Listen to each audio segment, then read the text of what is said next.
Welcome to the T-Pac Arcade. Today's game is Star Parodier for the NEC PC Engine CD. In this 1992 shoot-'em-up, Hudson parodies their own Super Star Soldier with a cartoony rendition of Mother Brain's Galactic Attack, this time featuring not only the Parodier spaceship, but also Mecha Bomberman and a flying PC engine. That's right, this is a PC Engine game where you can play as a PC engine. Now that's my kind of meta.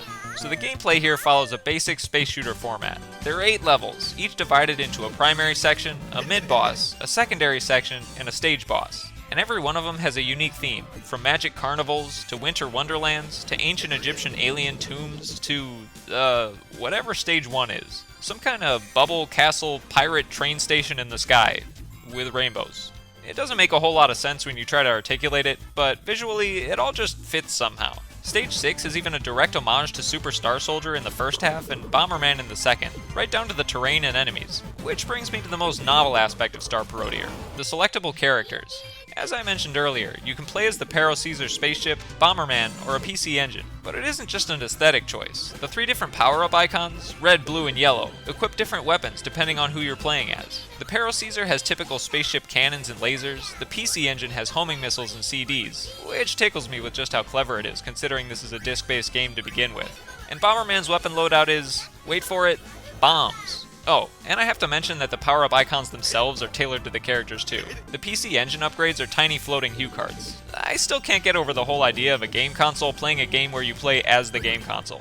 Just in case you're not sure if that's the best thing ever, I assure you it is. Right up there with 60s rubber suit monster movies and dogs riding skateboards. I mean, even the auxiliary satellite options here are spinning PC engine controllers. It's a good thing they're wireless though. It may not be as accurate to the hardware, but I don't think tripping over controller cords is going to help anybody defeat Mother Brain. And aside from the main weapons, shields, and satellites, you have 4 levels of adjustable speed and a reserve of smart bombs. Normally, smart bombs clear the whole screen in shoot-'em-ups, but unfortunately, here they've got a defined radius of destruction, which sounds less like a weapon limit and more like a power metal band formed by geometry teachers. And it's accurate, because both ideas are equally disappointing. But the graphics here certainly aren't disappointing. Star Parodier looks like a candy-coated intergalactic hallucination and it's wonderful. Even the most menacing enemies like mummies and ghosts seem to be rendered straight from a storybook. And no 2 bosses are alike, from the mambo fish with maracas, to the frozen walrus, to the cute green mech pilot with a flail, to a literal string of triangles that rearrange into various spaceships.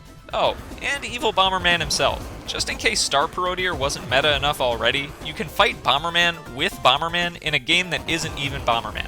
Needless to say, every boss here is its own brand of wacky. And they all sound wacky too, especially that yelling balloon clown. Who needs damage effects when bosses can just angrily hiccup 12 times a second? I'd be lying if I said some of the vocals didn't get annoying at times, but it's mostly endearing, so I can give it a pass. And the leveling of the sound design generally plays up the background music anyway, rather than drowning it out with lasers and explosions and stuff. Except in score attack mode, which is a sensory overload of bright colors, power-up chimes, and a voice exclaiming bonus over and over and over and over. See, aside from the main game, Star Parodier offers a 2-minute and a 5-minute caravan mode, where you just play a short round for score. It's an excellent addition to an already excellent game, and what makes it even better is that the caravan stages are completely unique, with their own enemies and bosses and everything. I swear, Star Parodier is the gift that just keeps on giving. And forgiving, because unlike most shoot-'em-ups, this isn't a very challenging game. It has 3 difficulty settings and an auto-fire option, so I was able to get a legit 1 credit clear out of it, at least on easy mode, which the Japanese to English app on my phone translated as, "This is a children's lunch." At first, I was offended that the game would mock me as a little kid for playing on easy, but then I remembered I draw cartoons for a living and still sleep with a teddy bear, and I thought, touché, Star Parodier, touché.